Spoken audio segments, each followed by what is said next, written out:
मेरे सभी संत भाइयों को साहिब गुरु सतनाम। बोल दो सतगुरु बाबा की जय। बोल दो सतनाम सतपुरुष पिता की जय। हे संतो, आज हम मेरे कुछ भाई ने कमेंट करके पूछा है कि पूजा और आरती में क्या अंतर है। पूजा और आरती में अंतर के बारे में आज हम इस वीडियो के माध्यम से जानेंगे और समझेंगे। सभी के मन में यह प्रश्न अवश्य उठता है कि पूजा आरती में अंतर क्या है। आपको देखने में तो दोनों सेम ही लगता है और दोनों को देखने में और सुनने में ऐसा लगता है कि दोनों में कोई अंतर नहीं हो सकता। जिस प्रकार अगर मैं कहूँ कि दुख और दर्द में क्या अंतर है तो आपको यह लगेगा कि दुख दर्द में क्या अंतर हो सकता है। अगर मैं कहूँ आपको कि कानून और नियम में क्या अंतर है तो आप यही सोचेंगे कि कानून और नियम में क्या अंतर हो सकता है।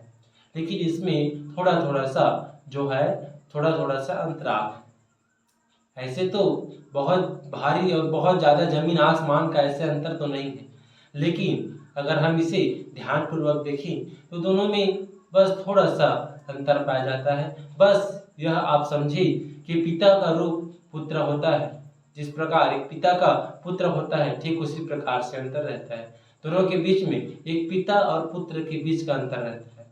ठीक उसी प्रकार से पूजा और आरती में इसी प्रकार से अंतर पाया जाता है।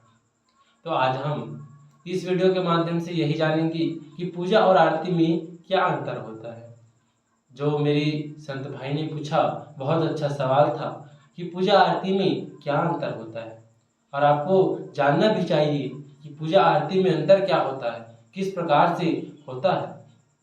तो आइए हम इसी ज्ञान की ओर प्रकाश डालते हैं और समझते हैं कि पूजा और आरती में क्या अंतर होता है।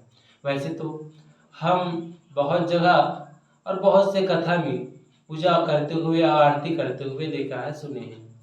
जैसे कि उदाहरण के लिए अगर हम लें कि सत्यनारायण का कथा होता है, उदाहरण के लिए ले कि हमारे में चौका होता है, तो चौका के अंत में आरती पूजा या चौके की शुरुआत में आरती पूजा या सत्यनारायण के अंत में आरती पूजा, क्यों कथा होने के बाद ही आरती पूजा क्यों किया जाता है? आरती करने का मतलब क्या है? और बड़ा यह सोचने की बात है कि किसी भी कथा में आप देख लो, किसी भी चौके में देख लो, अंत में आरती होता ही है। पूरे कथा समाप्त होने के बाद अंत में आरती कर उसे स्थिरता और विस्थापन किया जाता है और उसे वहीं पर छोड़ा जाता है। कि आरती का महत्व क्या है कथा में, पूजा में, पाठ में। तो जैसे कि हम कथा सुनते हैं, जिसे सत्यनारायण की कथा कहते हैं, पूरा कथा होने के बाद पहले पूजा किया जाता है। पहले पूजा किया जाता है उसमें कि होम दो, धूप दो, फूल पत्र चढ़ाओ, तिलक लगाओ, चंदन लगाओ, फल चढ़ाओ, जितने भी उसमें बताया गया है पूजा का नियम, उस नियम को हम करते हैं। उसके बाद अंत में हम उसमें आरती करते हैं। सभी कथा में यह देखने को मिलता है। अगर आप देखें तो गणेश मढ़ाते हैं, गणेश मढ़ाते हैं, उसका पूजा भी करते हैं 12 दिनों के लिए। तो पहले जो पंडित जाता है पहले गणेश जी का पूजा करता है। वैसे पूजा होता है कि फूल पत्र चढ़ाओ, चंदन चढ़ाओ, जो भी है उसे चढ़ाने के लिए बोलते हैं। फिर अंत में आरती किया जाता है। तो आरती और पूजा में क्या अंतर है, इसके बारे में हम स्पष्ट रूप से जानते हैं और समझते हैं। देखिए, जिस प्रकार से दुख और दर्द में कोई अंतर नहीं रहता, बस थोड़ा सा उसमें डिफरेंस पाया जाता है, बस थोड़ा सा। इस प्रकार से हम समझे कि अगर आपको दर्द होगा तो दुख आपको ऑटोमेटिक हो जाए। दर्द से ही दुख उत्पन्न हुआ है, दर्द से ही दुख उत्पन्न हुआ है। यह आप नहीं कह सकते दोनों में अंतर क्या है। दोनों में अंतर तो ऐसे तो नहीं है। अगर आप समझें तो अगर आप यह ध्यानपूर्वक दें और सुने कि दुख और दर्द में अंतर क्या है, तो दर्द से ही दुख उत्पन्न होता है, अर्थात दर्द का ही एक रूप है दुख, दर्द का ही एक रूप है दुख। ठीक उसी प्रकार पूजा जो होता है, हम पूजा कई प्रकार से करते हैं। पूजा में कई प्रकार से मंत्र होते हैं उसे हम पढ़ते हैं और करते हैं। क्या आपसे आप यह मानकर चलते हो कि आप कैसे भी, कितना भी विद्यमान हो, कितना विज्ञानी हो, क्या आपसे गलती नहीं हो सकता? आपका उत्तर यही होगा कि बिल्कुल हो सकता है। गलती क्यों नहीं होगा? हम कितना भी जानते हैं, समझदार हैं, फिर भी हमसे कहीं ना कहीं किसी न किसी रूप में छोटा मोटा गलती हो ही जाता है।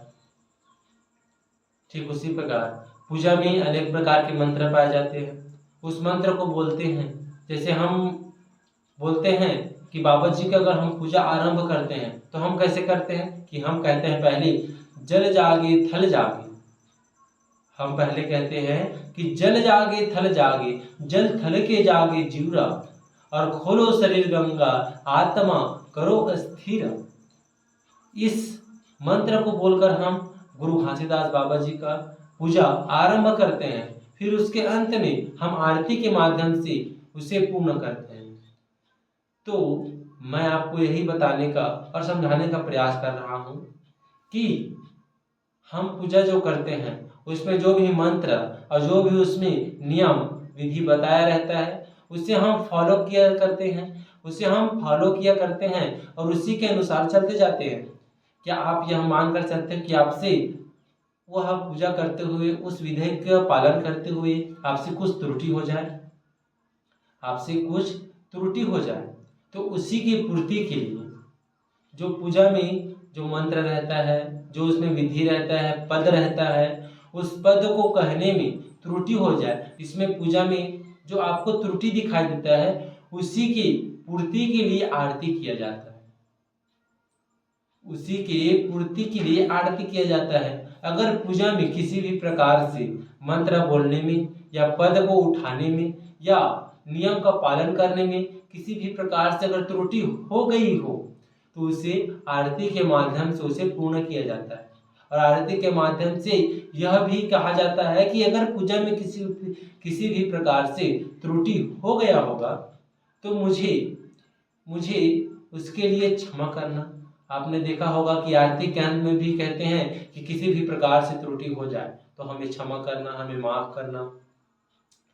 ठीक यही कारण है और यही है पूजा और आरती में अंतर, कि अगर पूजा करते समय किसी भी प्रकार से त्रुटि हो जाए, पूजा करते समय किसी भी प्रकार से मंत्र में कुछ त्रुटि हो जाए, किसी भी प्रकार से पूजा करते समय नियम का उल्लंघन हो जाए, तो आरती के माध्यम से उस पूजा के नियम और जो उल्लंघन हुआ है, जो हमारे से गलती हुआ है, उस गलती को सुधारने के लिए पूजा के बाद आरती किया जाता है, उसकी पूर्ति के लिए जो पूजा में त्रुटि हो गया हो। यही होता है पूजा और आरती में अंतर। ऐसे तो अंतर कोई नहीं पाया जाता, लेकिन अगर आप देखें ध्यानपूर्वक तो यही अंतर होता है कि पूजा में जो त्रुटि हो जाता है उसे आरती के माध्यम से उसे पूर्ण किया जाता है। इसीलिए पूजा के अंत में आरती किया जाता है कि जो त्रुटि हो गया हो वह इसमें सम्मिलित होकर वो कवर हो जाए। इसके लिए ही आरती अंत में किया जाता है। हमारे में भी कई प्रकार से आरती है, लेकिन हमारे में श्रेष्ठ आरती पाया जाता है कि हम जो बोलते हैं 7 आरती कहते हैं। प्रथम आरती जगमग ज्योति, हीर पदारथ बरस थे मोती। हम इसी के बारे में भी बहुत जल्द वीडियो लाएंगे और बनाएंगे।